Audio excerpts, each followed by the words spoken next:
Everybody loved this action figure when it came out, but do you love it enough to buy it 100 different ways? Action figure reuse is nothing new. Companies do it all the time in order to reduce costs. Marvel Legends hammered the Bucky Cap body on a ton of different Marvel characters for over a decade, and Mattel famously used the same body for almost every superhero in their DC Universe line. So now it's no great surprise that McFarlane Toys has been using the popular Blue Beetle body for every generic DC character they can get their hands on. The irony of this is that McFarlane Toys started out doing lots of different sculpts for their DC Multiverse line, and they did some occasional reuse that made sense because they reused the same body for the same character. But as time went on, they started cutting more and more corners, and it took about 2 years into the line's existence for this to really happen. One of the big problems for the DC Multiverse line was that Marvel Legends fans hated it. They hated all the unique sculpts, they hated all the unique textures,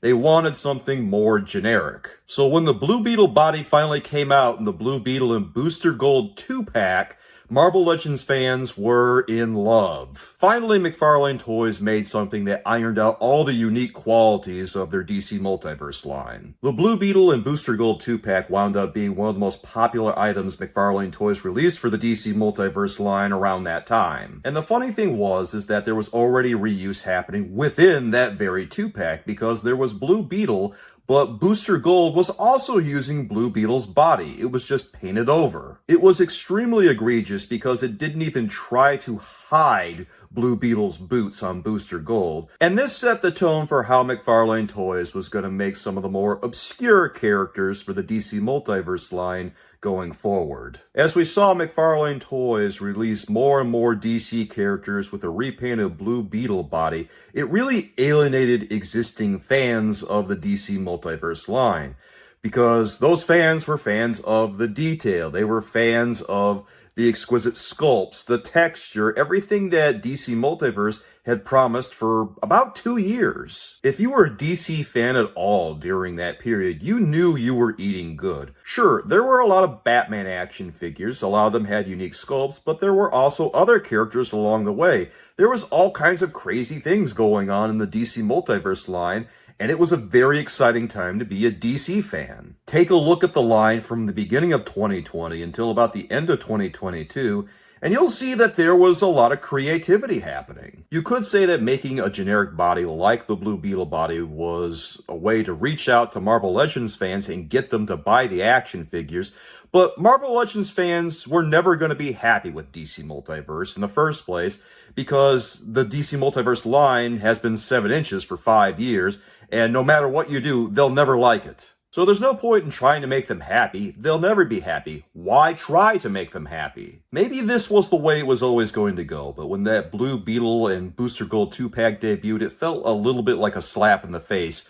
to existing DC Multiverse fans. How many times have we seen this body? Let me count the ways. There's the Atom, there's the Riddler, there's Mr. Terrific, there's Barry Allen's Flash from Flashpoint, and the list just goes on, because if there's a character that needs to be a little bit more generic, the Blue Beetle body's probably gonna come out. And sometimes it's not so bad, because the boots look okay on the Atom, and they even look okay on Barry Allen. But then you get to the Riddler, and you look at the boots, and then I say, would it have killed them to at least come up with some new lower legs for the Riddler? If McFarlane Toys wanted to use the Blue Beetle body as much as they did, why didn't they iron out that one spot? Because the problem that we see on the Riddler and the problem that we see on Mr. Terrific is that those boots stick out like a sore thumb. They shouldn't be there. It's exactly the same problem that was present on Booster Gold back in 2022.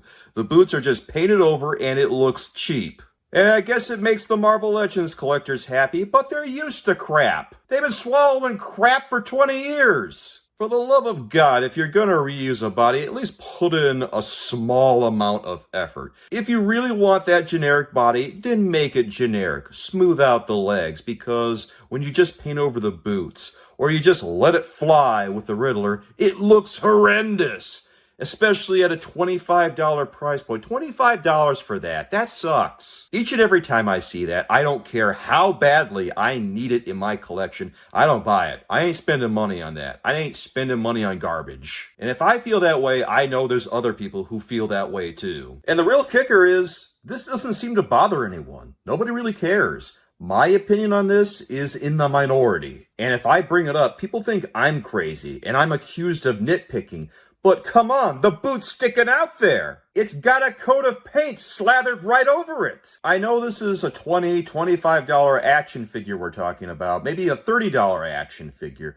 But where's the standard of quality? Just because it's not a boutique action figure like Mafex or SH Figuarts or Hot Toys or whatever doesn't mean we don't have a standard of quality anymore. This is a major release from a major action figure manufacturer we're talking about. Retail does not mean sloppy. It means mass-produced at an affordable price point with a standard of quality. And I guess sometimes that gets lost in translation somewhere along the way with all these collectors making hemorrhaging money on imports their whole personality. So sadly, I don't really think it's going to change. I think this is the way it's going to be, and it's a sad future for action figures if this is what we have to look forward to. I'm not even saying reuse is bad. Smart reuse is good, but it has to be smart. It can't just be a coat of paint on top of a textured action figure because it doesn't look good. So the Blue Beetle body, it's made waves across DC Multiverse, and the line has never really recovered from that. It's been steadily downhill ever since they introduced that action figure. And I wish they never had. And you know what's crazy, guys, is that it's not exclusively the Blue Beetle body, it's also the John Kent Superman body.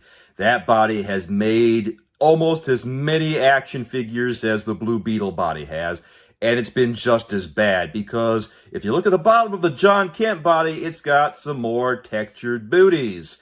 And McFarlane Toys has just been painting right over them. We've seen it on Nightwing, we've seen it on Ambush Bug, we've seen it on Flashpoint Superman, and the kicker of this one is that the John Kent Superman body wasn't even good when it debuted. Look at it, it's all bow-legged, it looks like crap. Why would they double down on this body? Just bizarre decisions all around. So obviously, guys, the Blue Beetle body has been an issue, but it's not the only body that's been an issue.